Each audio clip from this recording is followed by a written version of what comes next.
Finding the Achilles heel. Do you want to read through it and I'll just fix my lighting? That'd be awesome. Thanks. Sure. Okay, so the Joint Warfare Analysis Center, located in Dahlgren, Virginia, is an operational warfighting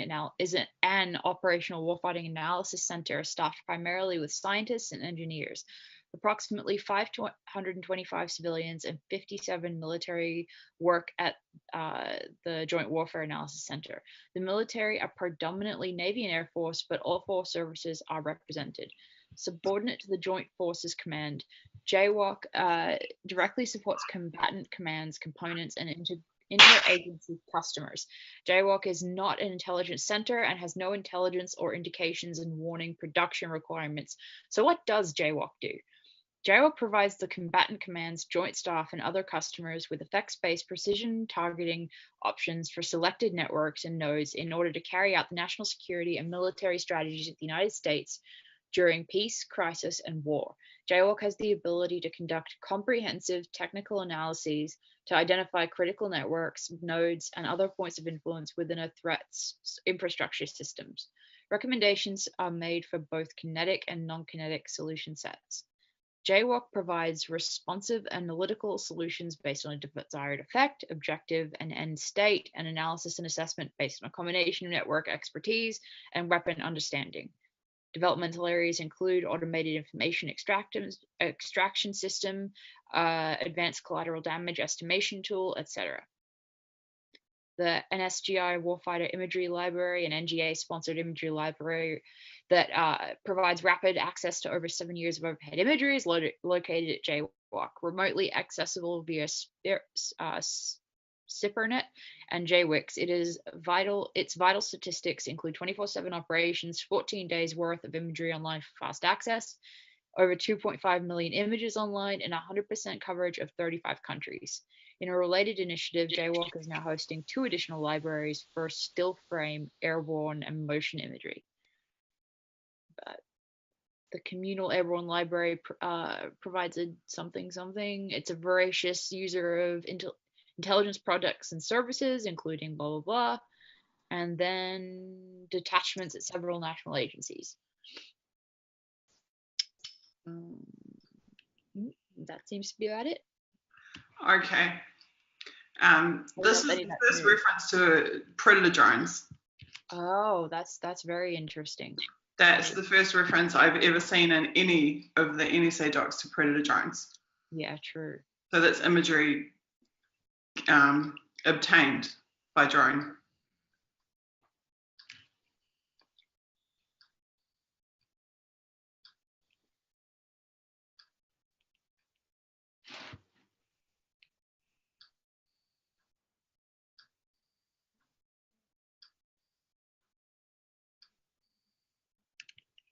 The relationship is more than just customer and producer. Opportunities for collaboration in the past resulted in timely enhanced support to warfighters during Operation Enduring Freedom. I think that Predator Drone image library is probably the most interesting thing that I see in this document. The other thing that's interesting is this National Geospatial Intelligence Agency. We need to have more of a discussion about them. Yeah, definitely. I remember you showed me that link about it after last stream. Right. So when we talked about them, we were thinking that they're like the Google Maps agency of the NSA, basically. Yeah. Because they're all about mapping. Like in their documents, they're all talking about mapping stuff, mapping things. But it was pointed out to me, I was actually sent an amazing reference about this agency with a lot of information that I did not know prior. And what it said is they are, first of all, they are a massive agency in their own right. They're not just a division, they're not just a team or something, they are a full-on, full-blown agency with their own missions. And secondly, they have already been implicated in targeting of protesters and mapping protests. Wow. Mapping protest actions and protesters. So actually, I would like to just quickly go through the reference that I was given because I think it's actually really important. So I'm just going to dig it out and then read through it because it completely changed the way that I saw and thought about this agency. Yeah. In fact, I dropped that link to you, didn't I? Yeah, no, I saw it. I read it. It was last week. Are you able to message it to me? Because the Okay. conversation that I was given it in. Oh no, hang on. I should be able to pull it out of my messages with you. Hold on. Just don't share screen the messages. No, I don't. Yeah. I'm sure at some point I'm going to do that.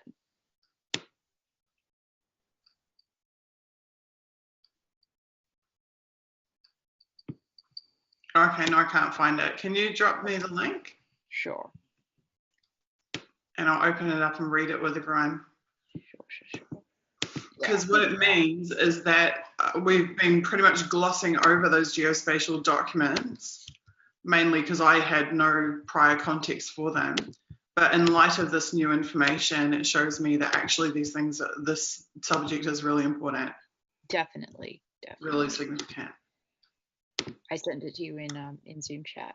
Cool. I'm also gonna link it in YouTube chat, and I know that YouTube adds a couple of I think like a couple of hyphens or underscores to links. So if you can't get the link to work, just delete the last couple of junk letters at the end of the link. Okay, here we go. Meet the National Geospatial Intelligence Agency, the CIA's big brother, the multi-billion-dollar US spy agency you've never heard of. Their capability is well equipped to quell the violence of protesters, assist ICE in deportation, and track all those who belong to minority groups, including Muslims, Black Lives Matter, etc. If you haven't heard of them, you can be forgiven. They employ over 15,000 people in their shadows. That's more than the NSA.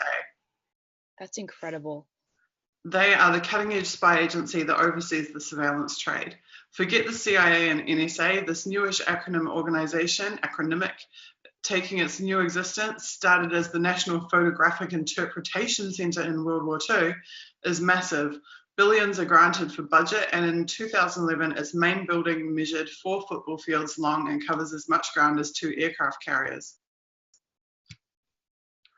James Bamford reported this month how even President Obama, 5 months into his presidency, didn't know of the agency. Wow, that's incredible. There's a quote of Obama asking one of the people who work there what it is that they do. Bamford reports that after 8 years after the videotape of Obama asking that question aired, the NGA remains by far the most shadowy member of the big 5 spy agencies, which include the CIA and NSA. And then there is a short video description of it. I will just drop this link into the chat for you guys.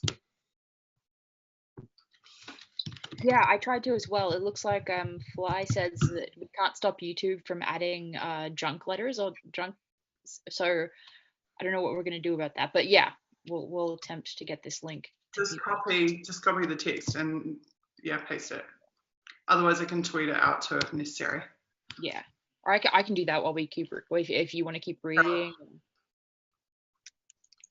Either way, I'll just reply to your tweet with it, and then we'll move on.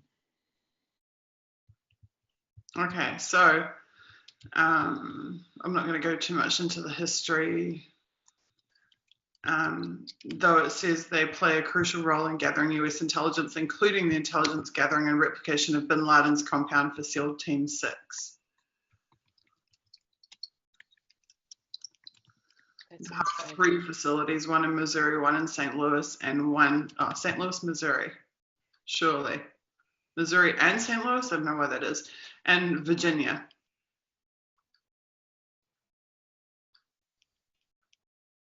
Clapper began working there 2 days after 9/11. Wow. That is insane. They're getting humongous budget increases and potentially gaining more authorities.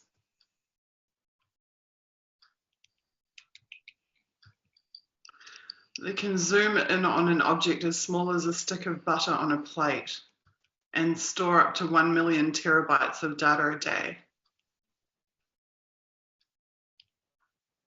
Technology is in the works to enable drones to remain in the air for years at a time.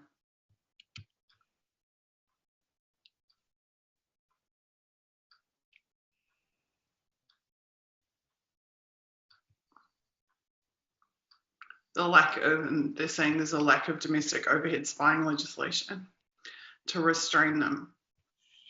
Wow. So I think there were some other links as well. This is just generally in about the NGA, but there was some other stuff that I was sent that was essentially tying NGA intelligence to specific mapping of protests and of protesters. So they've already been used for that purpose. So when we're talking about them being the NSA's Google Maps, they're actually much, much, much more than that. That is really important to know. And I think that's the type of context that is really useful in these streams. Otherwise, I would have no idea. I'm sure a lot of viewers would have no idea. So they are formerly known as NEMA, and now they are the NGA. Also great to know. So 4 of the agencies have liaison officers at the Joint Warfare Centre. Yeah, I think this is an important document to cite, and I think it's important to write about this because it's so unknown. And then this again has staff posted at CIA, DIA, NSA, and NGA. Wow. Yeah, that's the same type of interagency interaction that we've seen before, just in terms of the CIA and the NSA. Definitely. But that definitely indicates how important this is, that they would all have liaison officers and interaction like that. Definitely.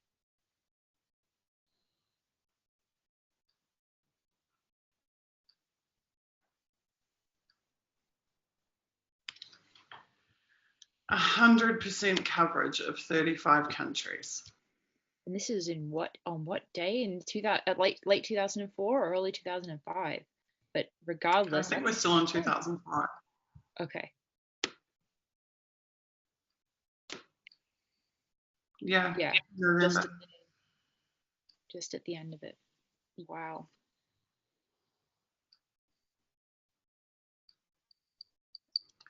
So the Joint Warfare Centre is not an intelligence centre and has no production requirements. So that's why it's not a customer relationship as such, but provides the commands with effects-based precision targeting options. What does that mean? Targeting selected network and nodes.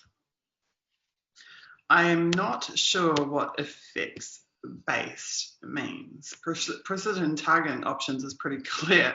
Yeah. It's basically saying, here's a point of interest, here's a point of interest, here's a point of interest, they could be a target.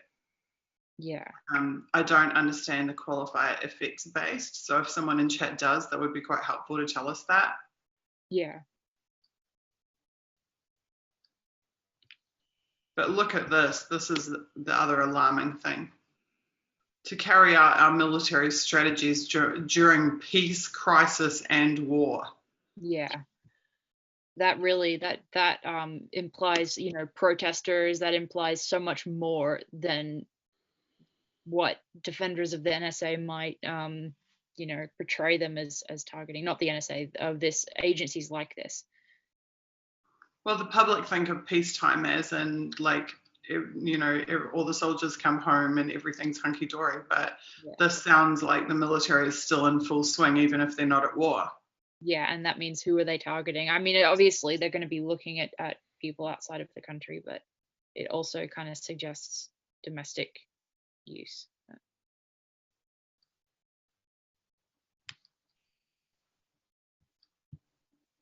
Yeah, this seems to be all about target selection.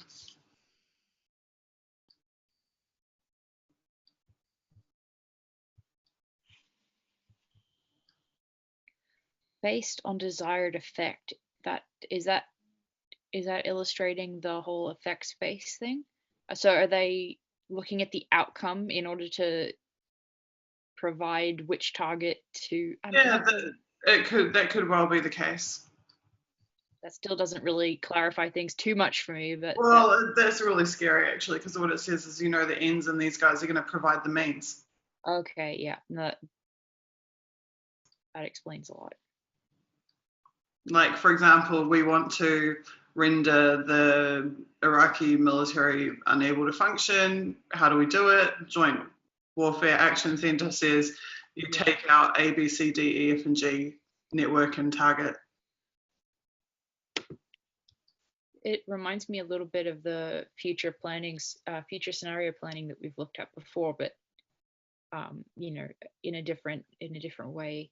But I think it's likely that this is more tactical. Yeah, definitely, absolutely.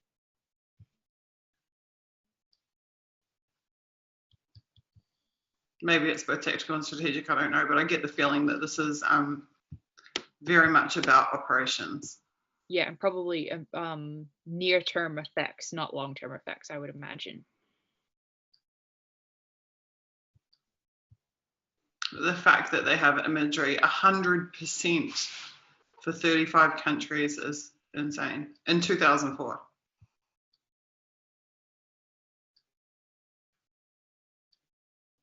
It's incredible to me to remember back to the invasion of Iraq and what we saw, like the shock and awe, that we saw on TV that just looked like big spectacular fireworks. Then to read all of this stuff and understand what was actually going on behind the scenes. That was insane. In terms of the target selection. Yeah. And the signals intelligence.